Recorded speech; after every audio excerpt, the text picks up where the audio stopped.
आज का क्वेश्चन हम अलजेब्रा के ऊपर लेके आए हैं। क्वेश्चन है, in a contest there are 10 problems, each correct answer is eligible for 5 points while each incorrect answer is penalized with a deduction of 2 points. Venkat answered all the questions but only got 29 points. The number of correct answers of Venkat is, option देके रखे हैं 5, 2, 7 and 4। ठीक है, अब question को step by step करेंगे। देखो number of problems कितनी है, मतलब कितने क्वेश्चंस होंगे हमारे पास, यहाँ पे देख रखे हैं 10। इसका मतलब नंबर ऑफ प्रॉब्लम्स कितनी आ गई 10। अब बोला है 10 प्रॉब्लम्स हैं तो उसमें से उसने कुछ करेक्ट करे होंगे, कुछ क्या करे होंगे इनकरेक्ट। तो मान देती हूँ, लेट यहाँ पे एज्यूम कर लेती हूँ कि लेट उसने जो नंबर ऑफ करेक्ट आंसर्स करे हैं वो कितने करे हैं, x करे।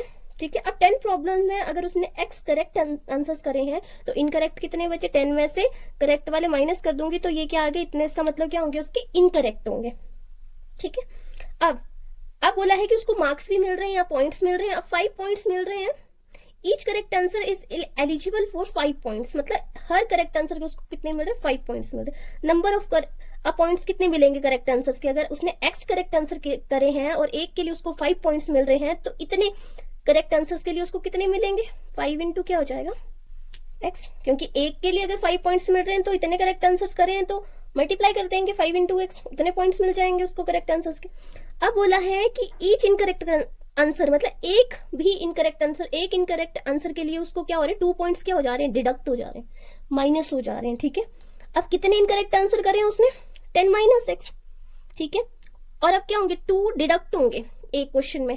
ठीक है, तो इतने इनकरेक्ट आंसर करें तो इतने -2 पॉइंट, इतने उससे क्या हो जाएगा डिडक्ट हो जाएगा, इसलिए ये भी मल्टीप्लाई में आ जाएगा। ठीक है, अब he got the total points, total points कितने मिले उसको,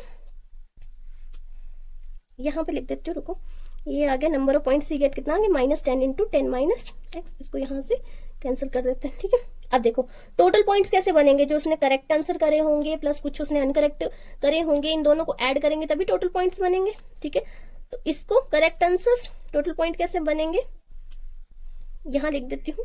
ठीक है, ही गोट अ टोटल पॉइंट्स कैसे बने 5x जो करेक्ट आंसर करे प्लस जो इनकरेक्ट करे हैं, तो टोटल पॉइंट्स इन सब केस को टोटल पॉइंट्स कितने मिल रहे हैं 29 उसके आ रहे हैं। ठीक है, अब सॉल्व कर लो, 5x - 20 plus 2x equals to 29।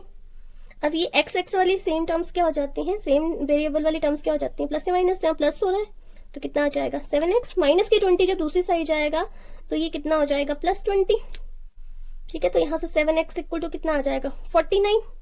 इसका मतलब ये क्या बता रहा है कि x इक्वल टू क्या आ जाएगा 49/7, और this implies x equal to 7। ये क्या आया x number of correct answer, इसका मतलब उसने कितने करेक्ट आंसर्स करे होंगे 7, 10 थे क्वेश्चन, उसने 7 करेक्ट आंसर करे होंगे तो बाकी क्या बचे इनकरेक्ट। यही पूछा था, number of correct answer of Venkat is, कितने करेक्ट आंसर्स है 7, जिसके इसको टोटल कितने पॉइंट्स मिले 29। Thank you. अगले ऐसे ही क्वेश्चंस के लिए please like share and subscribe करें।